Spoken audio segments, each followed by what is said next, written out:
বন্ধুরা, তো চলে এলাম আরেকটি ছোট্ট মিনি ব্লগ নিয়ে তোমাদের সামনে আরেকটি নতুন জায়গায়। আর দেখো বোর্ডে লেখা রয়েছে জোড়া ব্রিজ। এটি পুরাতন বনগাঁ আরেকটি সেই নতুন ব্রিজের কাছেই আজ আমি এসে হাজির হয়েছি তোমাদের সামনে। আর গ্রাম বাংলার একটি প্রাকৃতিক জলছবি তোমাদের সামনে তুলে ধরছি। দেখো সেই বিস্তীর্ণ একটি নদী জলমগ্ন হয়ে চারিদিকে ডুবে গেছে এবং তার প্রতিচ্ছবি। আর চারিদিকে দেখো নীল দিগন্ত, নীল আকাশ, তার ছুঁয়ে গেছে সেই নীল দিগন্তের শেষ সীমানায়।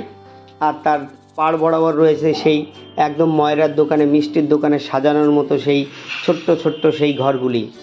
আর স্বচ্ছ জলধারা, তার নিচেই রয়েছে আকাশের একেবারে নীল প্রতিচ্ছবি, একেবারে জল তুলে দিয়ে আঁকা একটি নীল এবং স্বচ্ছ জলধারার জলছবি। সবুজ, চারিদিকে সবুজ শ্যামলা এবং গ্রাম। একটি সত্যি সুস্থ স্বাভাবিক একটি সতেজ মনোরম পরিবেশ, একেবারে শুদ্ধতার ছোঁয়া আপনি পাবেন। আর রয়েছে এখানে মৎস্যজীবীদের জন্য মাছ ধরার একটি নৌকা এবং দুটি নৌকা এখানে রয়েছে, তারা প্রয়োজন বিশেষে ব্যবহার করে। এবং এটি রং তুলি দিয়ে আঁকা একটি ছবির মতো মনে হচ্ছে। আর এই দিকটা বিস্তীর্ণ জলমগ্ন হয়ে গেছে কয়েকদিন বৃষ্টিতে, একটানা বৃষ্টিতে। আর চারিদিকে দেখো ঘেরাও নীল দিগন্ত, সবুজ গ্রাম। আর সারি সারি সেই তাল গাছ, নারকেল গাছে ঘেরাও রয়েছে। আর তার একদম ওই সুন্দর সাদা বিল্ডিংটা দেখছো, একটা মন্দির রয়েছে, দেবাদিদেব মহাদেবের একটি মন্দির।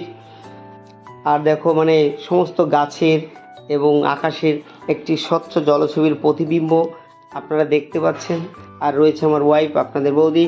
স্বাগত একটি ঝাউডাঙ্গা পঞ্চায়েত বোর্ডের একটি দেখলেন ওয়েলকাম বোর্ড।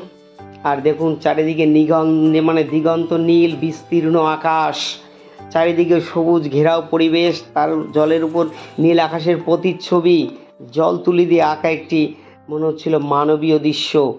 এবং একটি কি বলবো, এই পরিবেশে না আসলে আপনি বুঝতে পারবেন না, আপনাদের মন হৃদয়কে ছুঁয়ে যাবে এমন একটি জায়গা, একেবারে স্বাভাবিকভাবেই গড়ে ওঠা, যেখানে মানুষের কোনো হস্তক্ষেপ নেই, একদম প্রাকৃতিক কোলে গড়ে ওঠা এই পরিবেশটি আপনাদের সকলের ভালো লাগবে। আপনারাও আসলে এখানে ঘুরে যেতে পারেন পুরাতন বনগাঁ জোড়া ব্রিজের মুখে। একটি 7 ভাই কালিতকালাতে খানিকটা ভেতরে এবং গোপালপুর এবং আংড়াইল রোডে খানিকটা পুরাতন বনগাঁর ওখানে আসলে আপনার এই সুন্দর নীল দিগন্ত, বিস্তীর্ণ আকাশ, তার নিচে এই বিস্তীর্ণ ছবি এবং চারিদিকে ঘেরাও, একদম সবুজ ঘেরাও সেই শ্যামল গ্রাম এবং সুস্থ স্বাভাবিক একটি নির্মল গ্রাম, যার প্রতিচ্ছবি আপনাদের সামনে তুলে ধরলাম। আপনারা আসুন, আশা করছি আপনাদের ভালো লাগবে। আর এটি আপনাদের তুলে ধরতে পেরে আমার মনে থেকে খুব ভালো লাগছে, আমারও জায়গাটি খুব ভালো লেগেছে। আপনারা আসুন, আপনাদের কেমন লাগবে